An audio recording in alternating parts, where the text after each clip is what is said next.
ऐसे कई इवेंट्स रहते हैं जिनसे शेयर बाजार नेगेटिव एंड पॉजिटिव रिएक्शन देता है। आइए जानते हैं ऐसे इवेंट्स को। हेलो एंड नमस्कार, मैं हूं सूरज। स्वागत है आपका हमारे यूट्यूब चैनल में। ऐसे कई इवेंट्स जैसे वार, रिजर्व बैंक द्वारा इंटरेस्ट हाइक अप्लाई करना, क्रूड ऑयल का ऊपर नीचे जाना, वायरसेज जैसे कोरोना वायरस, प्राकृतिक आपदाएं, ऐसे अनेकों कारण से मार्केट नेगेटिव रिएक्ट करता है। ऐसी सिचुएशन के कारण मार्केट कई परसेंट गिरता है, पर रिकवरी कई परसेंट अधिक होती है। ऐसा क्यों होता है? असल में यह एक फैलाया हुआ भ्रम है, जिसमें हमारे जैसे नए निवेशक रिटेलर फंसकर अपना पैसा बर्बाद कर देते हैं।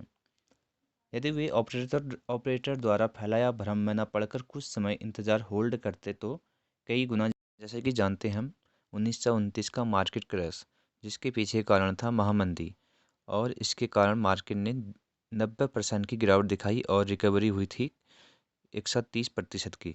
फिर आता है कुछ समय बाद 1937 में यूएसए के द्वारा फेड रिजर्व बैंक के द्वारा इंटरेस्ट हाइक अप्लाई करना, जिसके कारण 60% की गिरावट आई मार्केट में और रिकवरी हुई थी 150% से ऊपर। फिर कुछ 1939 से लेकर 1945 में सेकेंड वर्ल्ड वार स्टार्ट हो गया था, जिसके कारण मार्केट में 30% की गिरावट आई और 250% से ऊपर की रिकवरी हुई थी।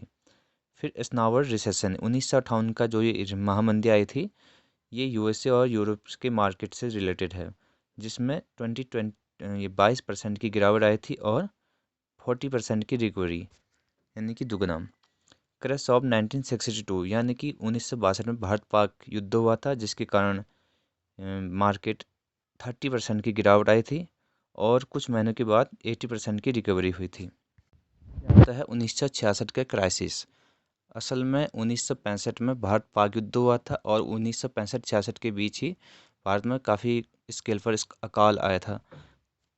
अनाज की कमी हो गई थी, तो उस समय इसके कारण मार्केट ने 22% की गिरावट आई थी और रिकवरी थी कुछ महीनों के बाद 48% की।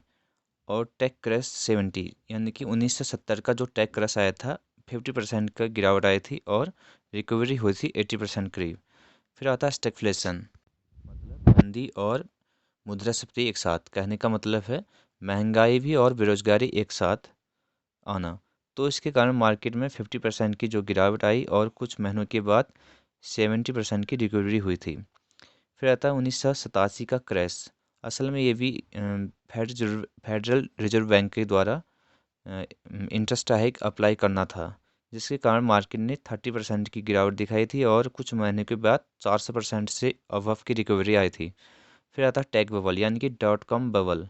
असल में ये 1990 से लेकर 2000 के बीच के थे, यानी कि जो बुल मार्केट था उसने टेक डॉट कॉम के शेयर इतने आसमान पहुंचा दिए थे।